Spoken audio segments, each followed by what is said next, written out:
أهلا وسهلا بكم مشاهدينا الكرام في كل مكان. بشغف كبير يترقب أبناء الجنوب غدا الخميس انطلاق الحدث التاريخي المتمثل باللقاء التشاوري الوطني الجنوبي وسط آمال شعبية عديدة يحدوها التفاؤل بوضع خارطة طريق موحدة بين القوى الجنوبية شعارها الجنوب لكل وبكل أبنائه. تحضيرات واستعدادات منقطعة النظير للحدث المهم جنوبا والذي لم يسبق أن التف حوله أبناء الجنوب منذ بداية النضال لاستعادة الدولة. اللقاء التشاوري الذي دعا إليه وينظمه المجلس الانتقالي الجنوبي بقيادة الرئيس القائد عيدروس قاسم الزبيدي يضم المكونات الجنوبية ومنظمات المجتمع المدني وشخصيات اجتماعية من مختلف محافظات الجنوب. ستقف أمام جدول أعمال مزدحم بالقضايا والمهام الطارئة، أهمها قضية الحوار الجنوبي الممتد منذ أكثر من عام للتوصل إلى توافق جنوبي موحد يعزز الثقة نحو بناء الدولة الفيدرالية المنشودة. ترقب واسع من قبل المواطنين لمخرجات هذا اللقاء وما سيتمخض عنه خلال جلسات مشاورات ستتطرق لمسار المرحلة القادمة. للوقوف أمام هذا الحدث مشاهدينا ومتابعينا الكرام الهام نفرد هذه المساحة لمعرفة سير استعدادات اللقاء التشاوري، وهو ما عكفت عليه إدارة قناة عدن المستقلة وموظفو قناة عدن المستقلة طيلة الأيام السابقة، وأيضا ستعكف عليه خلال الأيام القادمة بإذن الله تعالى. لكن قبل أن نبدأ حوارنا في هذه التغطية الخاصة لهذا الحدث المهم والمفرق التاريخي الجنوبي، دعونا نتابع هذا التقرير ونعود لبدء حوارنا مع ضيوفي في الاستوديو. بالتزامن مع وصول ممثلي عدد من محافظات الجنوب إلى العاصمة عدن للمشاركة في اللقاء التشاوري الجنوبي الوطني، تتوالى العديد من بيانات الترحيب للمكونات الجنوبية في الداخل والخارج ومنظمات المجتمع المدني بانعقاد اللقاء، معلنة تأييدها لهذا الحدث التاريخي المهم لتجسيد لوحة جديدة من التلاحم الوطني الجنوبي في مجابهة التحديات. ففي هذا الإطار أوضحت نخب جنوبية ومكونات سياسية وجاليات جنوبية وجهات اجتماعية بارزة أن اللقاء التشاوري يضمن مشاركة حقيقية لجميع أبناء الجنوب في بناء وطنهم واتخاذ القرارات المصيرية، مؤكدة حرصها على المشاركة في اللقاء وبلورة الأفكار والرؤى وصياغة الميثاق الوطني الجنوبي والتوقيع عليه كأساس متين للشراكة الجنوبية المستقبلية وبناء دولة الجنوب الفيدرالية القادمة.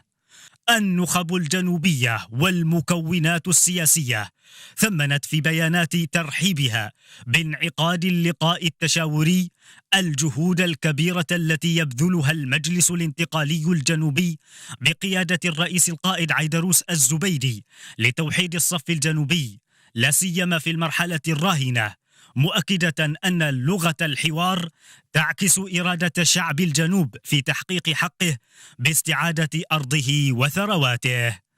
الترحيب الجنوبي الواسع الداعم للقاء التشاوري وما سينبثق عنه من ميثاق وطني رسالة تأكيد على أن شعب الجنوب ومكوناته السياسية والاجتماعية كافة مجمعون على فشل مشروع الوحدة وضرورة استعادة وبناء دولة الجنوب على أسس فيدرالية.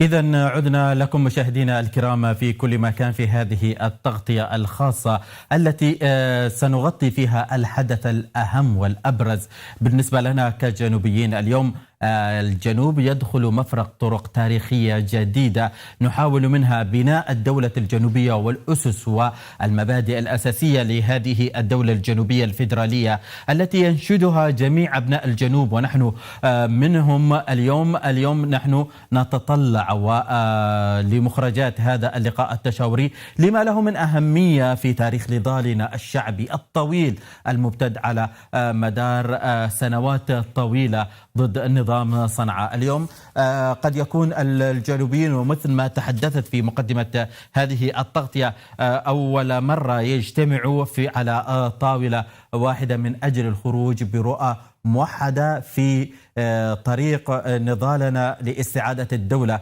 الجنوبية كاملة السيادة.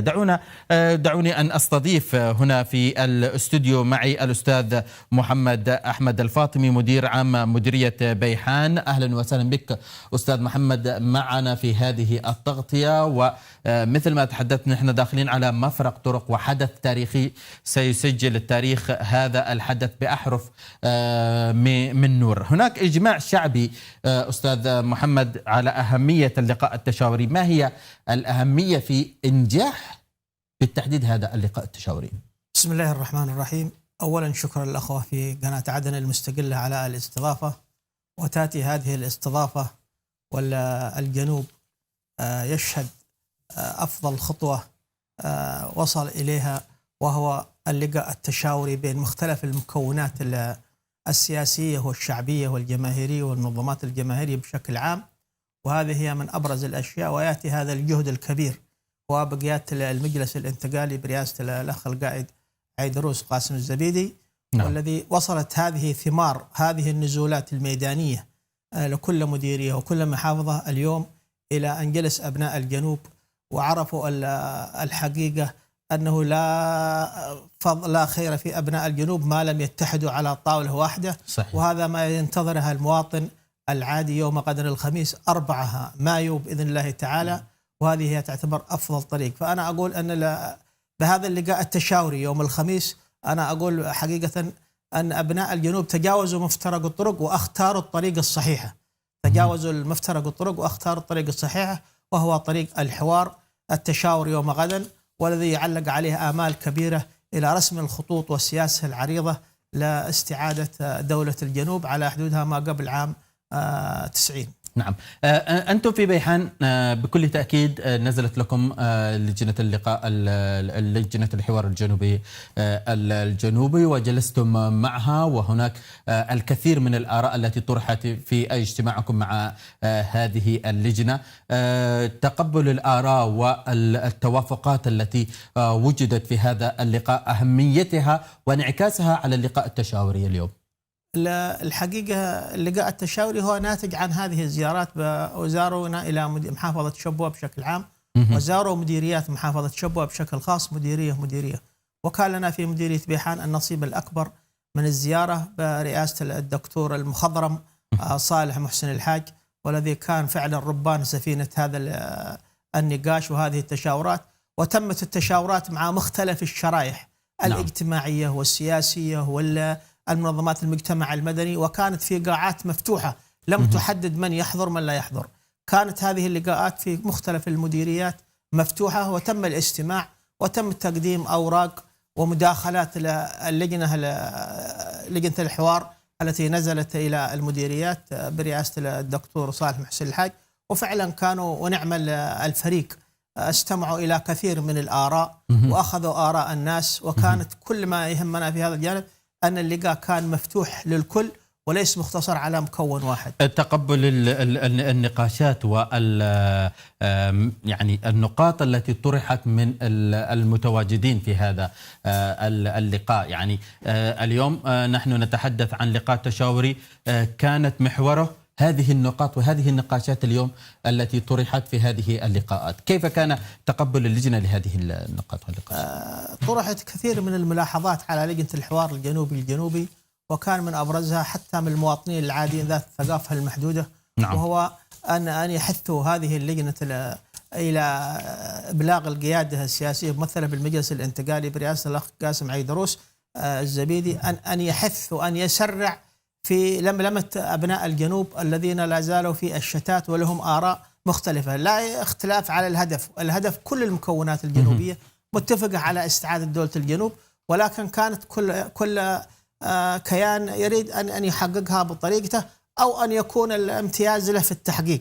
ولكن بعد أن تم اللقاء مع لجنة الحوار الجنوبي برئاسة الدكتور صالح محسن الحاج، استطاع أن يجمع هذه الآراء في ورقة واحدة، وقدم شكره الجزيل لأبناء محافظة شبوة بشكل عام على ما تلقاه من ملاحظات قيمة ومن حماس كان منقطع النظير لهذه اللجنة. نعم. فكانت نزولات ولقاءات موفقة إلى حد كبير جدا. نعم. اليوم هذه اللقاءات، وأنا أولا قبل أن أدخل إلى سؤالي القادم أرحب بالأستاذ المحامي يحيى غالب الشعيبي العضو فريق المفاوضات المجلس الانتقالي الجنوبي. أهلا وسهلا بك سيادة المحامي أستاذ يحيى معنا في هذه التغطية. واليوم نحن نتحدث على أن هذه اللقاءات، اللقاء التشاوري سيجعل من الجنوب قوة فاعلة ومؤثرة على الساحة، سواء الساحة المحلية أو الساحة الإقليمية. أهمية اليوم أن يكون للجنوب قوة واحدة للدخول في أي مفاوضات قادمة للعمل على توحيد رؤى تقوية الجبهة الداخلية في الأول، مثل ما أولا السلام عليكم وعلى جمهورنا الكريم وعلى ضيفنا الكريم، ونقول لشعب الجنوب كل عام وأنتم بخير بهذه المناسبة. هذه المناسبة التي استطاع شعب الجنوب أن يصنع منها حدث تاريخي. هذه المناسبة التي تزامنت مع إعلان عدن التاريخي والتفويض الشعبي المليوني للرئيس عيدروس الزبيدي في 4 مايو 2017. أولا لابد النظر إلى جذور فكرة الحوار. نعم. نحن بالحراك الجنوبي منذ تأسيسه عملنا على دراسة ما وصلنا إليه من هزيمة في 94، وما زلنا إليه ما وصلنا إليه في إخفاقات، وهذا اللي يصعب أسبابها. فاعتراف بالخطأ هو جزء من الحل. صحيح. وصلنا للاستنتاج العام والرأي الشعبي العام أن الانفتاح على الآخر وأن الحوار هو الوسيلة المجدية للانطلاق. انطلقنا بالحراك الجنوبي من التصالح والتسامح، اللي هو عبارة عن الحوار المجتمعي الداخلي الذي انطلق منه هذا الزخم الذي نعتبر التصالح والتسامح هو القاعدة الصلبة التي يسير عليها قطار الحراك الجنوبي. نعم. أتينا إلى يوم 4 مايو مثل هذا اليوم العظيم، مثل يوم غدا إن شاء الله. وبالمناسبة تزامن يوم الخميس 4 مايو مع يوم غدا يوم الخميس. صحيح. 2017. صحيح. وهذا بركة من الله. أيوة. الجميلة. فكان بعد ما تعرضت كانوا يريدوا الإجهاض على ثورة الجنوب والقضاء على المقاومة بإقصاء الرئيس عيدروس الزبيدي ومن محافظة عدن، والشيخ هاني بن بريك كان وزير الدولة، وبعدها توالى نصر الخبقي، أحمد بن بريك، أحمد الأملس، مراد الحالمي، طابور طويل تم إقصائهم في 27 إبريل 94. كانت طعنة غادرة بيوم الحرب. فأراد شعب الجنوب أن يوصل رسالة مرتدة، كان ضربة مرتدة وهدف قوي. استطاع شعب الجنوب أن يحتشد في 4 مايو بعد 5 أيام من 27 إبريل ليعلن إعلان عدن التاريخي الذي هو عبارة عن أسس، هو عن مرجعية. إعلان 4 مايو هو عبارة عن مرجعية. أهم الأسس اللي جاءت فيه الذي ننطلق عليها اليوم أن هناك المادة 6 أعتقد أن الجنوب لكل أبنائه وبكل أبنائه، مش لكل أبنائه وبكل أبنائه، على قاعدة الحوار والتصالح والتسامح والتضامن الجنوبي. وهذا ما وصلنا إليه. انبثق الحوار بالداخل وبالخارج في وقت بكر.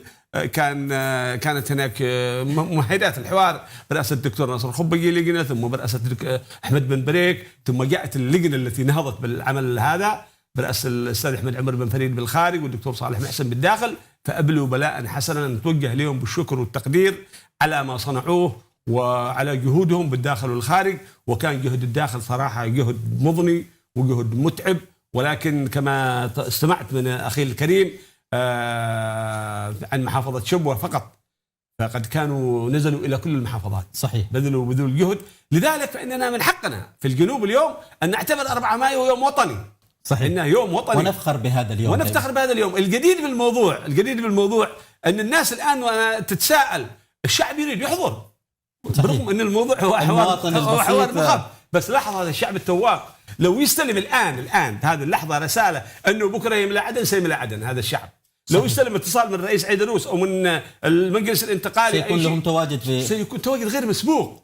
فهذا الشعب الذي هو على أهبم الاستعداد فهو يستحق الاحترام، ونحن هامتنا إليه ونوجه لهم التحية ونقول لهم إن اليوم انطلاقة جديدة. الحوار الجنوبي هو قيمة نبيلة، هو قيمة سامية، هو عبارة عن تفاهمات لما تبقى من المكونات والشخصيات التي تأخرت، وكان لها زي ما قال الأخي الكريم كان له وجهة نظر. بالنسبة للإجماع على مشروع استعادة دولة الجنوب والاستقلال والتحرير، هذا مثل ما قال تفضل الأخي العزيز لا غبار عليه. هناك في بعض القوة طبعا لو كان خلقنا الله في رجل واحد صحيح، ولكن التباين هو من سنة الحياة. سنة الحياة أستاذ يحيى، وهذا ما أود أن أسأل فيه الأستاذ محمد. طبعا هناك النجاح الذي يعتبر في لجنة الحوار أنها نزلت إلى جميع محافظات من المهرة إلى حضرموت إلى شبوة إلى أبين الضالع لحج عدن، كل محافظات سقطرى كانت لها تواجد أيضا، كل محافظات حتى الوفد الأول الذي دخل إلى العاصمة عدن هو وفد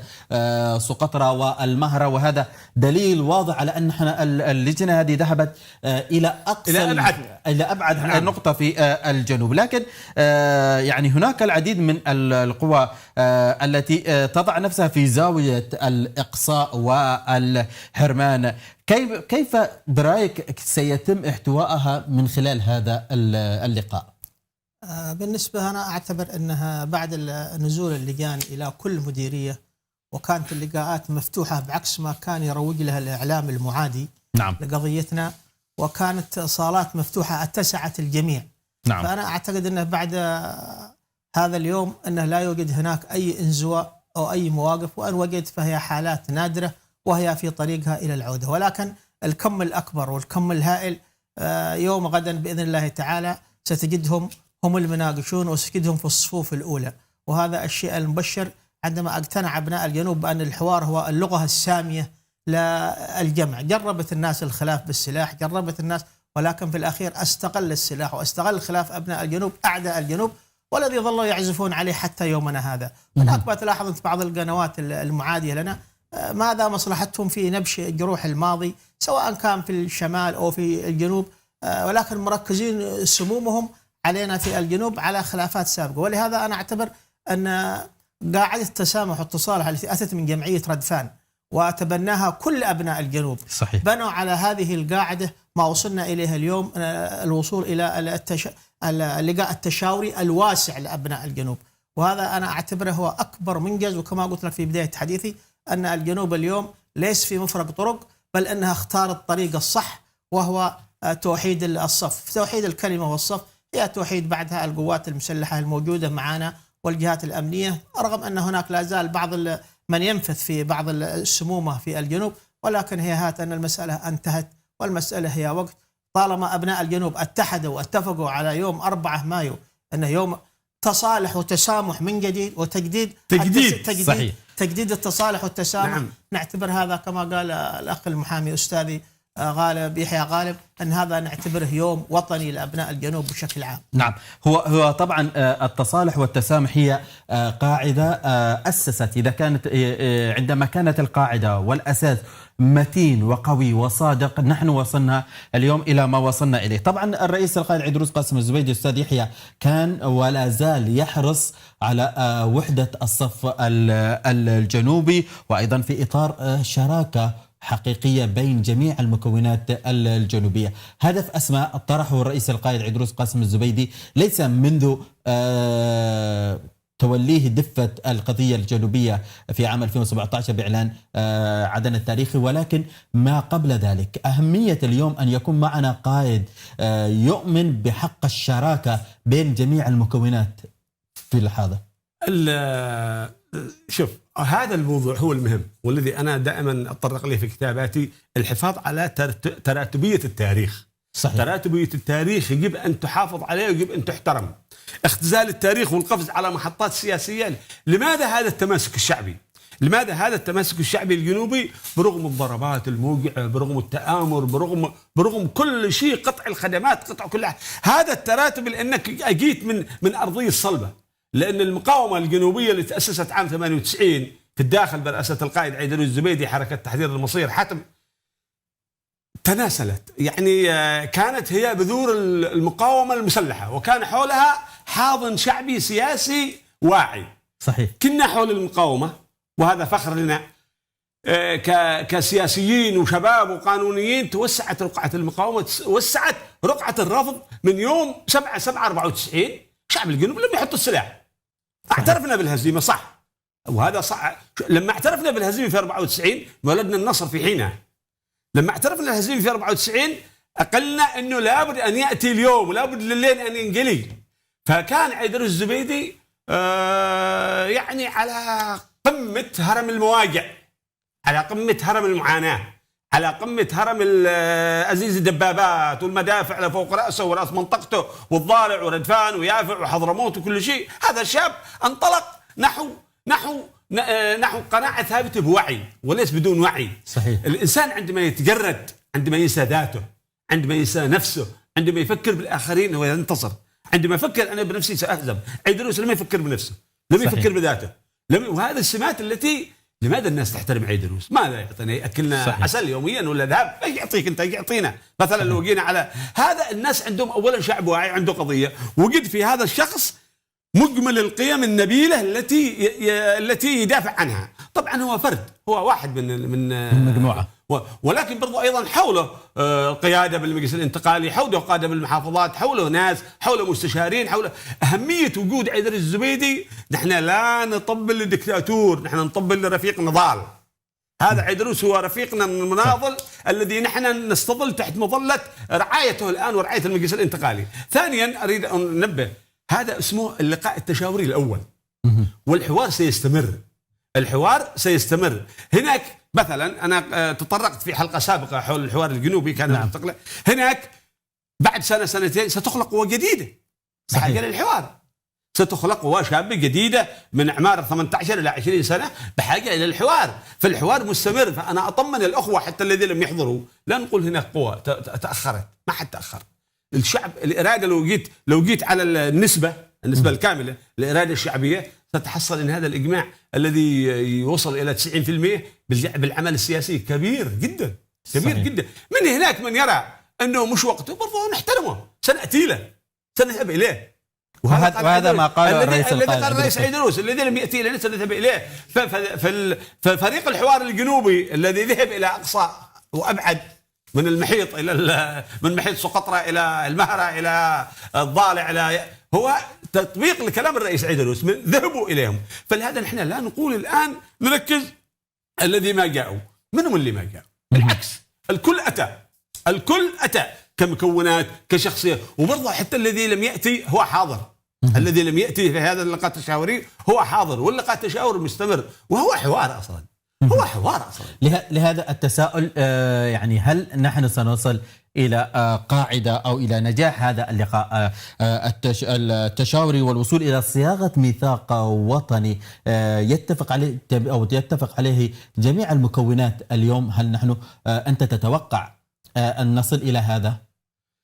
أنا لا أتوقع بل أثق بالموضوع، لأن مثل ما تطرق الأخ العزيز أنه بالنسبة للهدف استعادة دولة الجنوب، استعادة جمهورية اليمن الديمقراطية الشعبية، لا خلاف على ذلك. هذا هو الأساس، وهذا هو لب ميثاق الشرف الوطني الذي سيوقع عليه غدا. ميثاق الشرف تم التوافق عليه مبدئيا من حيث المبدأ، من خلال الحوارات.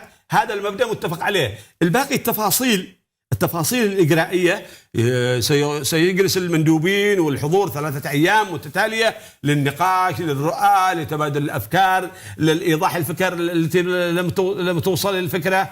هذا 3 أيام من العصف الذهني من اللقاءات هي فقط للإخراج النهائي. طبعا ميثاق الشرف ليس جاهز من أجل أقول لك أنه جاهز، لا، لكن المبدأ استعادة الدولة هذا متفق عليه ولا خلاف على في ذلك. هناك في قوى أيضا جنوبية رغم أقليتها وهي ليست عدد كبير، مثلا ترى إقليمين مثلا ترى نحترمه. وأنا شخصيا حتى الذي يقول جنوبي وهو وحدة يمنية يقول وحدة يمنية يحترم. تعال يا أخي تعال، إيش معك؟ نتحاور. تعال نتحاور. زي ما قال لك السلاح لا، انك او انك بقى تجيب لي مرتزق معائي مثلا، ما بنسمح لك بالاخير هذا.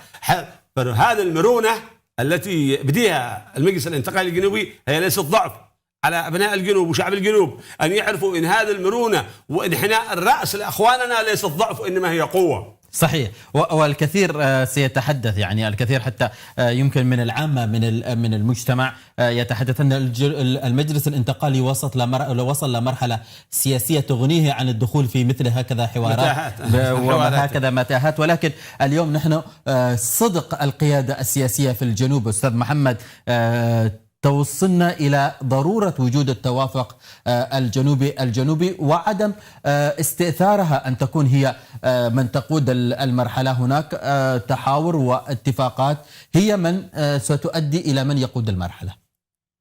حقيقة كما قال الأستاذ يحيى أن الحوار هو سيظل مستمر إلى ما لا نهاية حتى ترسي الناس على القواعد الصلبة واستعادة دولتها وسيادتها وكرامتها على أرضها. فبالنسبة للحوار هذا مبدأ ثابت لا خلاف عليه، وهنا بدأ الانطلاق. وكما قلت لك أن اللجان اللي نزلت استمرت عام كامل في الداخل صحيح. والخارج حتى أنجزت إلى ما وصلنا إليه.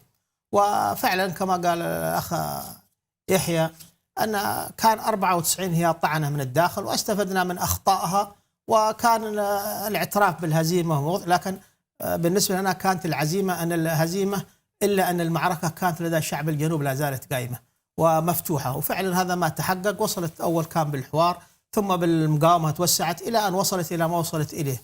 فلهذا بالنسبة له أتى الحوار اللقاء التشاوري اليوم هو مطلب شعبي، مطلب شعبي توفق به المجلس الانتقالي برئاسة الأخ عيدروس قاسم الزبيدي أن يكون هو الممثل. وكما قال أنه من لم يأتينا سناتيه، وفعلا أتى إلى أقصاها إلى بيحان وأقصاها إلى المهرة وأقصاها إلى مختلف المناطق، وهذه هي ثمارها بإذن الله. يوم غدا تلتقي هذه المكونات جميعا على طاولة واحدة وستقول كلمتها، وستجد في هذه الأوراق المقدمة اليوم غدا ما طرحته هذه المجاميع وهذه الآراء سيجدون في هذه الوثائق حرفيا. طيب. أما أن تكون دولة فدرالية اتحادية أو أن تكون دولة ذات سيادة كما كانت ما قبل عام 90، هذا من يقرره هما أبناء الجنوب ولا يقرره غيرهم. بالنسبة لليوم الخطاب الإعلامي، لو نتحدث عن الخطاب الإعلامي قليلا، الخطاب الإعلامي وضرورة توافقه مع هذه المرحلة الجديدة ومرحلة تسجيل التاريخ. اليوم قد أنا أحب أن أسميها كذا، اليوم نحن أمام مرحلة تسجيل تاريخ جديد في تاريخ جنوبنا الحبيب. إذن اليوم أهمية الخطاب الإعلامي في تصويب الآراء وتصويب وتوضيح كل ما يطرح على طاولة الحوارات. بالنسبة للخطاب الإعلامي نحن متابعين له، فهو خطاب فعلا متزن، خطاب مرن لا يستعدي أحد، رغم من الأبواق المعادية التي لا يهمها شعب الجنوب وقضية شعب الجنوب ستظل كما قلت لك في بداية الحديث تنفخ سمومها ولكنها دون جدوى. الخطاب الجنوبي اليوم أصبح خطاب متزن يستوعب كل أبناء الجنوب، واللي ما يأتي اليوم سيأتي غدا وبهذا الشكل. ولكن أنا أقول أن الغالبية العظمى من هذه المكونات أنها حاضرة وبقوة، وأهم شيء أن الهدف متفق عليه. الهدف وهو استعادة الدولة، كل هذه المكونات متفق عليها. بقية الأشياء الثانوية تفاصيل ستأتي ملحقات فيما وهذا اليوم يجب علينا اليوم أن مثل ما قال الأستاذ يحيى، يعني أن نعترف بأخطاء الماضي. أخطاء الماضي هي من ستوصلنا إلى حلول المستقبل وعلى كيفية بناء المستقبل، وهذا ما يعمل عليه الإعلام المعادي للجنوب اليوم. إذا دخلنا محور الإعلام اليوم، الإعلام المعادي للجنوب أستاذ يحيى يحاول تغذية هذه الصراعات بين الجنوبيين. اليوم الجبهة الإعلامية دورها في تعزيز لغة التحاور وتعزيز هذه اللغة بين أبناء الوطن، أهميتها في الوقت الراهن. أنا أقدر أقول أن المجلس الانتقالي الجنوبي أخطط طريق في الجانب الإعلامي، طريق سليم، وهي أنه لم ينجر إلى الردود، أو أنه كم جاءت تصريحات معادية، كم جاءت بيانات معادية، كم تهوجم المجلس الانتقالي، كم هوجمت قيادته. فالمجلس الانتقالي نأى بنفسه، وهذا أعطاه حصانة كبيرة جدا ومحل احترام، لأنه لو أنجر إلى الردود وإلى ردود الفعل وإلى شيء، لكن أيضا أن هناك جبهة إعلامية جنوبية ضاربة، جبهة جنوبية إعلامية مستقلة. صحيح. مستقلة، هي صح مع المجلس الانتقالي لكن هي مع الجنوب بشكل عام. هذه الجبهة الإعلامية ليش هي نواتها هي نواة وطنية، هي خلقت مع الثورة وكبرت مع الثورة، حتى كبرت الثورة لما نحن اليوم لاحظوا ان احنا اليوم في قناة عدن المستقل كنا تحت العلب نكتب البيانات، ولا تحت الحجر، ولا على شيء، ولا على ترشليت، ولا على شمعة نكتب البيان ولا شيء، ولا الحمد لله اليوم. فهذا النمو الذي تزامن إعلامي مع سياسي مع مقاومة، هذا التزامن هو الذي خلق هذا التماسك وهذا التمازج. الإعلام المعادي طبيعي، كل ثورة لها ثورة مضادة. صحيح. كل ثورة لها ثورة مضادة، لكن أنا ماذا يطمني؟ أنا متابع بشكل، أنا أتابع المواقع المناهضة للانتقالي للجنوب أكثر من المواقع الجنوبية. يهمني وأشعر بالاطمئنان كل ما كانت مواقع الإعلامية المعادية تكتب وتنشر بعيدا ما أنا إيش قصدي؟ كأنها تضرب وأنا بالمترس والضرب حقها يجي فوق أو تحت ما يسدد.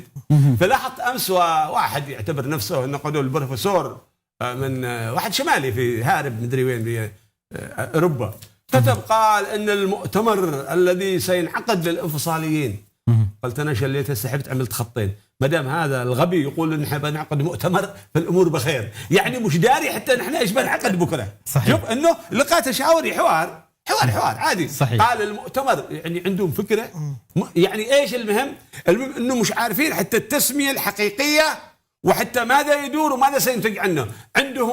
عندهم فوبيا الانفصال. هذه طبعا من خلال معرفتنا منذ 94 يا اخي، من 94 حتى مسحوا بالقنوات العربيه والجوله تعميم لا يطلعوه حاله الطقس في عدن، حاله الطقس اللي تجي كانت نهايه كل نشره، حتى كانت تجيبها البي بي سي نشروا حذفوه. فما بالك الان؟ فالان هم في حاله تلاشى، هم في حاله وهذه المواقع مموله او مغرد ممول مجرد حصل عليه التمويل. فهذا حصانتنا ايضا. برضو لا نقول ان الدنيا بخير باعلامنا وان احنا قد وصلنا الذروه، لا، لدينا اعلام ثوري صحيح. فنحن بحاجه الى طريق الاعلام الاحترافي، الاعلام الاحترافي السياسي الذي يستطيع. نحن مش مهمتنا مجابهه العدو بس، مهمتنا صناعه الوعي، مهمتنا صناعه الوعي الوطني الجنوبي الذي هو سيكون السياج المنيع. هذا الإيلاء الذي وهذا يعني هذا الوعي دائما ما يكون المواطن محوره. اليوم المواطن مثل ما تحدثت في بداية حديثك اليوم بإشارة قد يكون نازل بالغد إلى جميع الساحات إذا ما تم ذلك، لكن عنده استعداد لأي تقديم أي تضحية في سبيل استعادة هذه الدولة. قيمة اليوم الوعي المجتمعي، الوعي المواطن البسيط اليوم في إنجاح مثل هكذا حوارات سياسية كبيرة. أنا أقول لك كيف نحن أصلا أجاء هذا اللقاء التشاوري في خضم تحولات كبيرة، في خضم انتقال الجنوب إلى عمل المؤسسات. يعني انتقلنا من الحراك الجنوبي إلى المقاومة، من المقاومة إلى الحراك إلى المجلس الانتقالي إلى لا الحين دخلنا المؤسسات في بناء الدولة. في وجود هذا يعني ما هو المستجد في الحوار الجنوبي بالهيكل القادمة، مثل ما قال الرئيس عيدروس الزبيدي، المستجد إن هناك قوى جديدة ستدخل من محافظين ووزراء ومسؤولين جنوبيين، وهذا فخر لنا. نحن عندما نفتح صدورنا لأخواننا الذين كانوا بعيدا عنا، فهذه قمة العطاء وقمة التنازل وقمة التضحية. أنني أضحي لك، أحملك، تعال مكاني يا أخي. فهذا أنا اللي ناضلت وتعبت، أنت اللي ناضلت وتعبت وقدمت وضحيت، تقول لي أنا بجلس مكان. فهذه هي هذا هو قمة نبني للجنوب، نسيي الجنوب. المسائل الذاتية صدقوني والله العظيم، لا السيارة ولا البيت ولا الفخفخة ولا الأطقم ولا شيء بتعطيك شيء، ولا الراتب الكثير ولا كله سوا كلنا بقى نموت. الالتفاف المجتمعي، الثقة بالنفس وعفة النفس وعزة النفس. هذه هي القيم النبيل الذي صنعت من عيدروس قائد يا أخي. صحيح. فمثل ما نفتخر بقادتنا، علينا أن نسلك السلوك القويم النقي. أما أنني أنا يا غالب أني ناضل في يوم من الأيام ولا خرجت باقي يعمل زحمة وفوضى ويننا وما حد جاب، هذا جنان، هذا ما حد قال لك تناضل يا أخي. فالمسألة وما فيها هي التنازل لبعضنا البعض بصدق، مش بخطاب اني انا اتكلم بالقناه وبعد ارجع اصلح مشاكل. لا صحيح. اليوم الشعب الجنوبي وحده هو من يقرر حقه. اليوم هذا اللقاء التشاوري الأول هو بمثابة تتويج لمطالب هذا الشعب، لتضحيات هذا الشعب، لانتصارات هذا الشعب، وما القيادة إلا هي مسيرة ومن تقود ومن تقود هذه العملية السياسية. اليوم أستاذ محمد، وأنت أتيت لنا من بيحان ومطلع على الالتفاف الشعبي سواء بشبوة أو ببيحان حول هذا المؤتمر أو هذا اللقاء التشاوري الأول، وأيضا الحوار الجنوبي. كيف ينظر المجتمع سواء في شبوة أو في بيحان على وجه الخصوص لهذا المؤتمر؟ ومن هنا سننطلق لجميع محافظات الجنوب. بالنسبة لرسالة الحوار الجنوبي كما قلت لك وصلت إلى كل مديريه من محافظات شبوة، لكن المواطن كيف ينظر لها؟ معظم القرى والمواطنين والفلاحين والمزارعين في هذه القرى مطلعين اطلاع كامل على أن يوم غدا الخميس 4 مايو هو يوم ثمرة لقاء أبناء الجنوب في لقائهم التشاوري، وهذا هي أنقل شيء من إعلامنا الفضائي الإلكتروني، ولكن إعلامنا الحقيقي هو هذا الشعب الذي نعتمد عليه، صموده ومتابعته أولا بأول رغم الحرب الخدماتية، رغم ما يعاني هذا الشعب من تجويع، إلا أن تمسكه بقيادته وبالهدف السامي له وهو استعادة الجنوب. هذا هو، لن تجد اليوم شعب ولا قرية ولا بدوي في أي مكان إلا وهو ينشد إعادة دولته. فقد الأمان، فقد كثير من الأمور اللي كانت تقدم خدمات، ولهذا هم يتطلعون اليوم. ما تلاحظ أنه منذ انطلق حتى الحراك الجنوبي ومنهم اللي كانوا يقودوا في الصفوف الأولى هم الشباب اللي في سن 25 اللي ما عايشوا جمهورية لمن ديمقراطية الشعبية، وماذا كانت تقدمه؟ اللي كانوا قاعدين يقولوا الوحدة بالضبط يعني. أيوه، ولهذا هذه هي الرسالة التي جننت الأعداء، جننت أعداء الجنوب، أنه كيف هذا الشباب اللي كان في مقدمة الصفوف. هذه هي تعتبر من أفضل الأشياء الثابتة لهذا. كما قال بعض أحد القيادات الجنوبية عندما قال سنغلق المدارس قال سنفتح بيوتنا لأبنائنا وسنعلمهم بماضينا، وهذا فعلا ما وصلنا إليه اليوم. وكما قال الدكتور يحيى أنها الناس كلها الحوار هذا يعتبر هو الحوار الأول، اللقاء التشاوري الأول، وبعده سيستمر، ولكن سيكون أخف من ما قبله، لأن الكم الأكبر من أبناء الشعب الجنوبي والمكونات هي حاضرة يوم غدا بإذن الله تعالى، وهذا ما ستشاهدونه في القاعة. نعم، ولو من سنشاهده في القاعة، ولو بندخل بشيء من التفصيل أو المعمق والعميق أستاذ يحيى، لو توضح لنا يعني ما هي مسارات التسوية السياسية القادمة، الملامح المتوقعة لمستقبل الجنوب التي ستنبثق عن هذا اللقاء التشاوري، يعني هل هي من المتوقع أن تكون هي تخرج بنفس آمال المواطن البسيط اليوم؟ أنت طرحت سؤال مهم ذو شقين، وهو هذا يهم صفتي عضو في وحدة فريق المفاوضات المجلس الانتقالي عن التسوية السياسية القادمة، وعن آمال، وعن هذا المؤتمر اللقاء التشاوري، وعن آمال الشعب. بالفعل أنا قلت لك في البداية أن هذا الحدث التاريخي اليوم جاء في خضم تزاحمات سياسية وتداخلات سياسية بالمنطقة بشكل عام، والجنوب محور هذا التزاحمات السياسية أو الحراك السياسي الموجود. تعلم أن المجلس الانتقالي وشعب الجنوب قابض على قضيته كالقابض على الجمر يعني. صحيح. هذا اللقاء التشاوري وهذا الحوار سيعطي القضية دفعة في التسوية القادمة، سيعطي القضية يعني دفعة قوية في التسوية القادمة. سيكون لدى القضية لها ظهر، سيكون ظهرها أقوى هذه المرة. صحيح. هذا اللقاء التشاوري وهذا الحوار أتى قبل أن ننطلق، ونحن أكملنا أو مستمرين في مشاورتنا بالفريق السياسي لإعداد لاستكمال الرؤية السياسية التي سنذهب بها إلى التفاوض. سنكون مع بعض نحن وزملائنا من الموجودين في هذا، لن يكون نذهب المجلس الانتقالي لوحده في مشاورات القادمة كما يقول البعض، في مشاورات التسوية السياسية أو في الحوارات القادمة. فالأهمية أن هذا اللقاء التشاوري أتى في ظل خضم تسوية سياسية، رسم إطار قضية شعب الجنوب. سيكون الجميع مشترك في هذا الحدث القادم السياسي الخارجي. وأنا أقول الشعب الجنوب، نحن على سبيل كرة القدم تأهلنا إلى الربع النهائي، يكون نصف النهائي، وهي مرحلة تصفيات، ولكن نحن سنفوز بإذن الله تعالى. فسنبشركم أن قضية الجنوب ستتصدر المشهد السياسي، وأن اللقاء التشاوري والحوار الجنوبي هو الأساس. نتحاور لكي نذهب بملف مشترك قوي. الأمل لشعب الجنوب أمل كبير جدا، ووضعنا السياسي أفضل من قبل بكثير. يعني وضعنا السياسي أكثر من قبل بكثير. سياسيا تقدمت القضية بشكل غير ملحوظ ومتسارع، لكن برغم حرب الخدمات وبرغم المرتبات والأوضاع الاقتصادية، لكن القضية حجزت مكانها الطبيعي. قضية الجنوب حجزت مكانها الطبيعي في خارطة المفاوضات السياسية القادمة.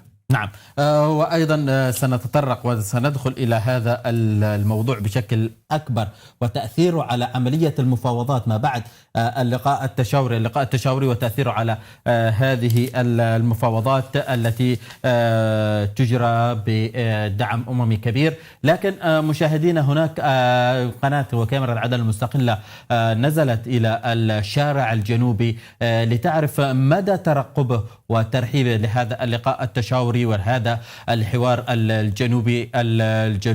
ودائما قناة عدن المستقلة حريصة أن تكون وتبرز رأي المواطن الجنوبي اليوم على الساحة وعلى الأرض، ومدى آماله وتطلعاته من مخرجات هذا اللقاء التشاوري. دعونا سويا نذهب لنتابع هذا الاستطلاع، وإن شاء الله يبدو أننا الاستطلاع بننتقل له بعد قليل. لكن أعود لك أستاذ يحيى في نفس النقطة، وهي نقطة تأثير المخرجات اللقاء التشاوري اليوم والتوافقات في اللقاء التشاوري على سير عملية الحوار والتفاوضات التي ترعاها الأمم المتحدة.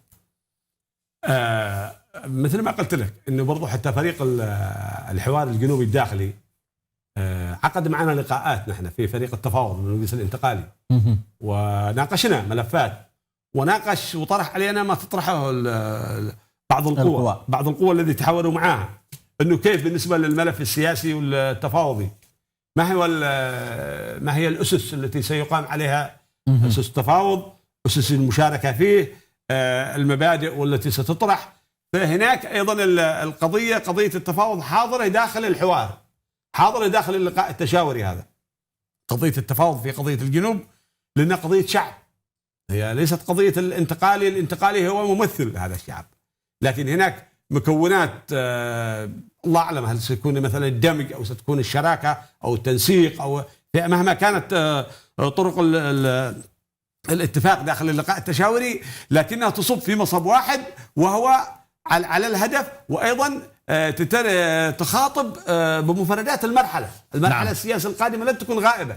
مرحله السياسيه الجاريه حاليا من الاتفاق، حتى الاتفاق الإيراني السعودي الصيني، حتى الاتفاق الحوثي السعودي، حتى الاتفاقات الجارية بالمنطقة، حتى الحوارات الجارية ما بين الرئيس عيدروس وقيادة المملكة العربية السعودية، حتى الاتفاقات كل هذا، زيارة المبعوث الأمريكي إلى المنطقة، زيارة المبعوث الأممي اليوم إلى صنعاء وقدم إحاطة من هناك. صحيح. هذه التداخلات كلها ستجد لها مخرج أو ستجد لها مفردات داخل اللقاء التشاوري. فنحن في الجنوب جزء من العملية السياسية بشكل عام.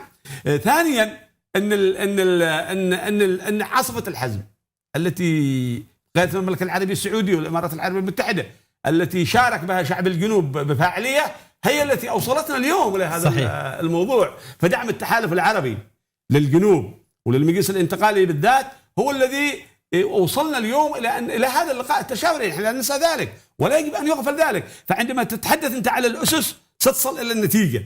من فين انطلقت ستصل إلى وين وصلت. بالوثب حقك اللي فنحن انطلقنا منين؟ من عام 94 كما عندنا بالتسلسل.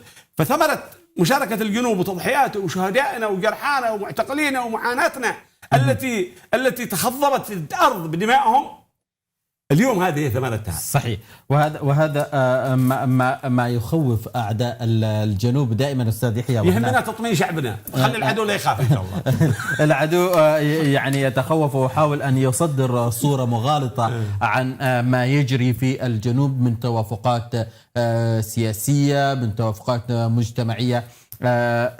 اليوم الشعب الجنوبي هو أكثر ترابطا من ذي قبل، يعني هو أكثر تجد أبناء حضرموت وأبناء الضالع وأبناء أبين وشبوة كلهم مترابطين على قلب رجل واحد من أجل هدف أسمى هو استعادة الدولة الجنوبية، يرون فيه أنه هو الطموح بالنسبة لنا ومن ثم بناء الدولة الجنوبية. نعم، بالنسبة كما قال الأخ محامي يحيى غالب أن يهمنا هو تطمين شعبنا. أما بالنسبة للقوى المعادية فقد عملت كل ما وسعها ولم تثنينا ولم توقفنا في نقطة واحدة، ولن تتوقف يا بل وجدت أنه كل ما زاد ذلك كل ما زادنا ارتفاع وعلو وصمود، وهذا يكفينا فخر واعتزاز بدماء أبنائنا، بدماء الشهداء، الجرحى، الأسرى، المفقودين إلى اليوم، أوصلنا إلى ما وصلنا إليه. يعني كل هذه التكالبات على شعب الجنوب لم تكن على الانتقالي ولا على الحراك الجنوبي، بل كانت كلها على الشعب الجنوب أرض وهوية.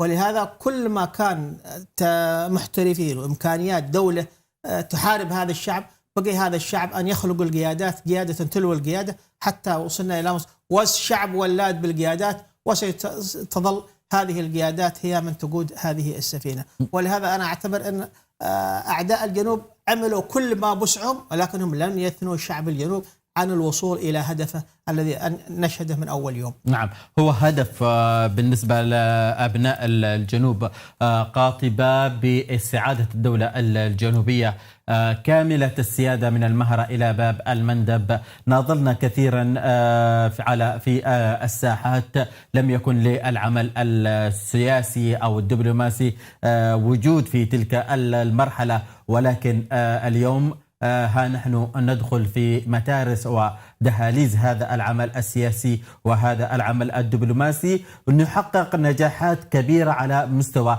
الجنوب بشكل كبير. حققنا آمال، وحقق الجنوب اليوم آمال كبيرة كان يتطلع لها المواطن البسيط من أجل استعادة دولته كاملة السيادة التي ضحى بفلذة كبده من أجل الوصول إلى هذا الحق المسلوب من قوى صنعاء. طبعا هناك مثل ما تحدثت من قبل هناك ترقب كبير من أبناء الجنوب، وهناك ترحيب كبير بالوفود التي وصلت إلى العاصمة عدن من قبل المواطنين، سواء في العاصمة عدن أو مواطنين في المحافظات الأخرى الذين يعني فرحوا فرحة كبيرة بتوافد هذه الوفود إلى العاصمة عدن والاستقبال الحافل الذي تلقته هذه الوفود. كاميرا عدن المستقلة نزلت إلى الشارع الجنوبي لتعرف آمال وطموحات وأيضا ما الذي يتطلع له المواطن الجنوبي. نتابع ونعود لاستكمال هذه التغطية. ونحن نأكد لقيادتنا بقيادة الرئيس عيدروس قاسم الزبيدي رئيس المجلس الانتقالي أننا نعيد كل الحوارات مع المكونات السياسية الجنوبية لتوحيد اللحمة، وتوحيد اللحمة أساسا هي توحيد اللحمة الجنوبية هي استعادة الدولة الجنوبية لكل أبناء الجنوب. نقول لكل الجنوبيين يغض النظر عن أي خلافات في بعضهم، وتكون لحمة واحدة، تشكلوا لحمة واحدة، ويبعدوا منهم كل الحزبيات المشؤومة هذه، ويوقفوا وقفة رجل واحد. الناس في صف واحد وتتكاتف الأيدي، ونبعد المكايدات والمزايدات لأن الوطن ما بيبتني إلا إذا زي ما قلنا إلا توحد الصف. نحن كجنوبيين يهمنا نحن أن نتوحد، يهمنا نحن أن تكون كلمتنا واحدة لكي نحقق هدفنا اللي نصبوا إليه وهو استعادة دولتنا الجنوبية. من أجل لم هذا الشمل وتوحيد الكلمة إن شاء الله للوصول إلى فك الارتباط واستقلال دولتنا المستقلة وعاصمة عدن إن شاء الله. بذلك نرحب بالحوار الوطني الشامل الجنوبي المنعقد في عدن قبل عام قريبا، وإن شاء الله يكون هذا الاجتماع الموسع العام يضم جنوب نشان الجنوب العربي، وأيضا إعادة الجنوب لأهلها بعد الاغتصاب من 94.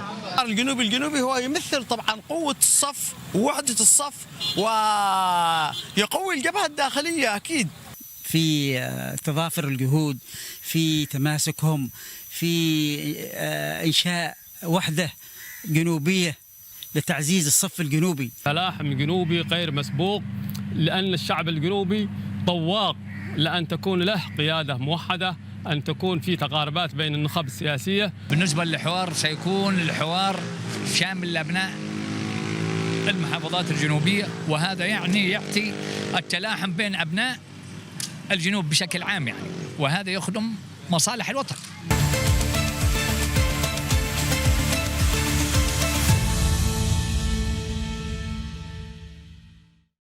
عدنا لكم مشاهدينا الكرام ومتابعينا الكرام في كل مكان في هذه التغطية الخاصة. ومثل ما استمعتم من مواطني الشعب الجنوب، هناك آمال كبيرة بالنسبة للمواطن الجنوبي لمخرجات هذا اللقاء التشاوري. أستاذ يحيى، قد تكون الآمال المعلقة على عاتق المجتمعين في قاعة اللقاء التشاوري كبيرة جدا من قبل المواطن اليوم. هي ليست جديدة. من حسن حظنا أن هذا الشارع الجنوبي هو الذي صنع هذا الحدث. صحيح. وإن هذا القيادة الموجودة هو الذي صنعها هذا المجتمع الوطني الشعبي. أنا أتذكر في كل مرحلة في كل شيء أنه كنا نقول في بداية الحراك حتى الزامل الشعبي كان له حضور. صحيح. أتذكر الشاعر محمد بن شجاع كان يقول: بقولها كلمة من الواقع، بقولها كلمة من الواقع يسمعني الشارع وقاداته. ليس القيادة تصنع الشارع، بل يصنع الشارع قياداته. صحيح. هذا قلناه 2007، وأتينا الحمد لله على 4 مايو مثل هذا اليوم 2017 وأجى الشارع الجنوبي المليوني هو اللي صنع القانون. أنا أتذكر محافظة حضرموت، الزخم الذي أتى من حضرموت ذيك اليوم. لا يمكن. أنا اللي أتى من الشرق، الزخم اللي أتى من الشرق بالذات مع البعد مع المسافة طويلة جدا، وتكرر في 21 مايو بعدها يعني اليوم نحن 4 مايو مثلا، تاريخ 21 مايو التأييد لقيادة المجلس الانتقالي. فالأمل كبير والأمل معقود. وأنا إيش ثقتي؟ لماذا أتكلم أنا بهذه الثقة؟ لأن هناك تقارب وتمازج ما بين القيادة وما بين الشارع. من حسن حظنا أن القيادة لم تنفصل عن الحاضن الشعبي. هذا الحاضن الشعبي هو السلاح الذي لا يمتلكه غير المجلس الانتقالي. نعم. المجلس الانتقالي يمتلك ما لم يمتلكه غيره، فعليه برضو رسالة أن تحافظوا على هذا الحاضن الشعبي. صحيح. حافظوا على الشارع، والشارع وفي ومخلص لأنكم مخلصين. نعم. تمام. فهذا الأمل معقود والأمل كبير وموثق والثقة تامة عنان السماء صراحة. الأمر هو بالنسبة لنا، أنا أكرر وأطالب اليوم غدا والناس يعتبروا 4 مايو يوم وطني.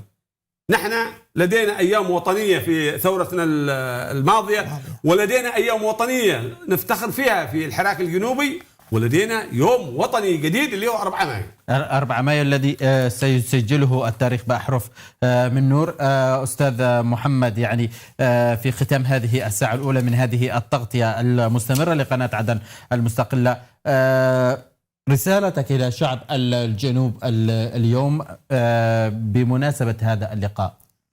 بالنسبة لرسالتي نقول لأبنائنا وأخواننا في أبناء شعب الجنوب: ثقوا كل الثقة أن ما وصل إليه هذا التشاور وهذا التجمع وهذا التقارب وتنازل القيادة واحد للزميله واحدا بعد الآخر إلا ناتج عن وفاء هذا الشعب لقيادته.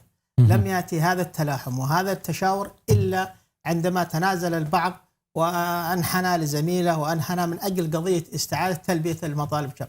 وكما قال الأخ المحامي يحيى غالب أن الشعب منذ الوهلة الأولى كان له كلمة معبر عن راية، منهم من عبرها بالشعر، منهم من عبرها بالمسيرة، حتى أن في أحد الشعراء يقول: رص الصفوف أقوى من المدفع، ذي ما يصدق واجب قناعه. شوف وما ما أخذ بالغصب بيرجع ما نتركه لو قامت الساعة. وهذا أقيل تقريبا في 97 أو 96. ايوه وقلت في 97 من قبل اعتقد الشاعر توفيق الجحافي. المهم بهذا نعم الشكل. صحيح. وهذا يعني كان الشعب يعني منذ الوهلة الأولى متفائل يعني، والحمد لله ومؤمن الشارع مؤمن إلى ما وصل إليه، ومؤمن إيمان كامل بأنه سيستعيد حقه وسيصل. وعلى القيادة كذلك أن تكون قريبة من هذا الشعب، لأنه تبادل الوفاء بالوفاء مهما كان. فهم القاعدة التي لا يمكن أن يخترقها أحد من الشعب الصابر ومنهم الوفاء.